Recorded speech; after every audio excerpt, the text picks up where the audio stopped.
Good afternoon, Belize. I'm Paul Lopez, and it's time for your midday check-in with News 5. Here are the top stories to keep you in the loop. Government of Belize responds to Trump administration's reciprocal tariff. The business community weighs in. Cabinet rejects EBC 2023 redistricting proposal yet again. And horse abuse triggers public outrage. These stories are coming up in just 1 minute. For 32 years, I've been delivering impactful news across print, radio, and television.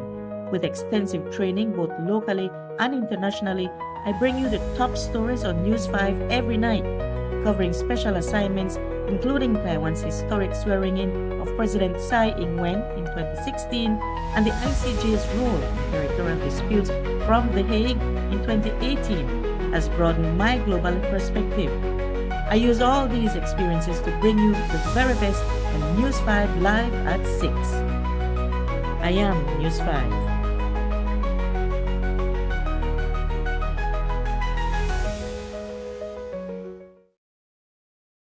Welcome back. On Wednesday, President Trump imposed a 10% reciprocal tariff on Belizean goods exported to the U.S. The next day, the government of Belize held a high-level meeting to discuss the impact of these tariffs. After the meeting, GOB assured Belizeans that the issue will be handled with the utmost care at the highest levels of government. Ministers and officials discussed how the tariff could negatively affect the Caribbean Basin Initiative, which also sees duty-free access to the U.S. market. They also evaluated the potential impacts on trade relations and economic activity.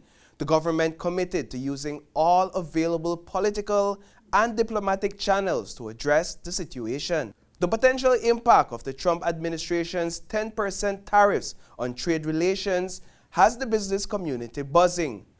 We spoke with the Vice President of the Belize Chamber of Commerce and Industry, Jody Sharp, for a private sector perspective on this latest development.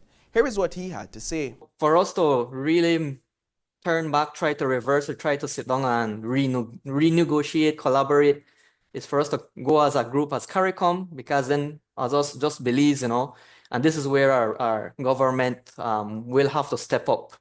At the same time, collaborate with private sector and for those who are exporting. Because then, Paul, as well, for imports from the US, many businesses in the US import outsourced materials from other countries. So let's say they buy cartons, boxes, bottles, and other things to do their products. They will get slapped with that same 10% as well. And there are many American companies that do have businesses in India, in China, and other countries, and they want to import these made goods into the country. So it is a full global tariff regime that will affect the world.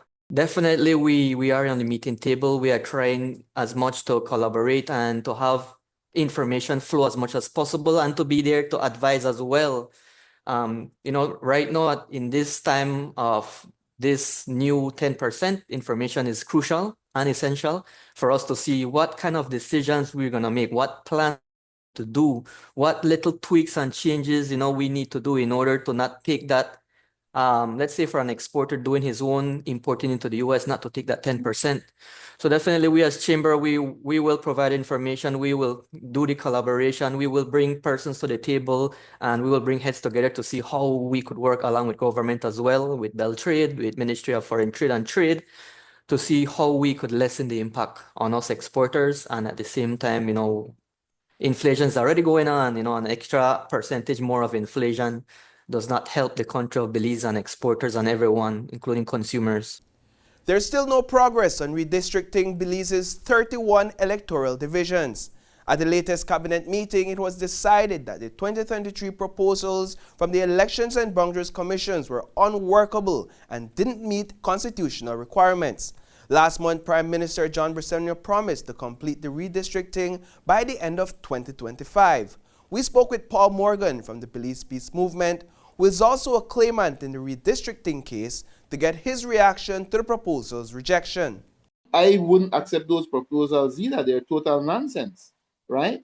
When you see the constituency that include Kikaka and part of Belize City, and when you see Belmopan stretching all the way out to the Guatemalan border, they cannot be serious. That was intended to, those proposals were intended to be rejected, right? Those weren't serious proposals at all. And honorable men rarely should be challenged by the media. Take a look at the proposals and tell me if they make sense. They are betting that we, the population of Belize, will not be reading those things and will not be analyzing them, thinking that they are total magic, but they're total nonsense. Get the National Assembly to do the right thing, get the elections and boundaries to do the right thing. That is the only way it works. A constitution only works when people obey it. If we don't obey our constitution, we don't have a country. Okay? And it is the young people who will live with that. The young people who very soon you will hear, well, it didn't work, might as well we change it. We have the power, might as well we give ourselves the power, and you must agree. It is not proper. The leaders of this country should be called to task by the population, and the only way that happens is if the population become aware that they are being taken for granted. Public outrage has been persistent this week after numerous cases of horse abuse and neglect surfaced around Belize City. After the post of an image of a dead horse was placed on Facebook on Wednesday, the community has called for decisive action to be taken against the person or persons who are responsible for the animal's death. The horse was in a drain, obviously injured and left without even food or water to die. That was the first case that triggered the public outcry. Since then, there have been several other cases of horses left tied in the sun for hours without food or water. We spoke today with an animal rescuer who says it's about time the relevant authorities enforce the law against animal abuse and neglect to send a strong message to animal owners and caretakers that it is not all right to be less than kind to animals. Wednesday afternoon, I was leaving my mom's residence right around Binbo Street in the city, and a vehicle blocked traffic, so I was wondering what happened. So I said, let me go and see. When I look, a horse was dead in the bush, in the drain, and I just lost it. I lost it because I couldn't believe that. You know, you always hear stories about kids riding the horse. You see them riding the horse. People complain on Facebook multiple times, and like nothing is being done. So I think other people from the rescue group had already called city council, and they came and picked up the horse. That was Wednesday. Thursday, which was yesterday, I got a call again, and pictures from 3 different locations.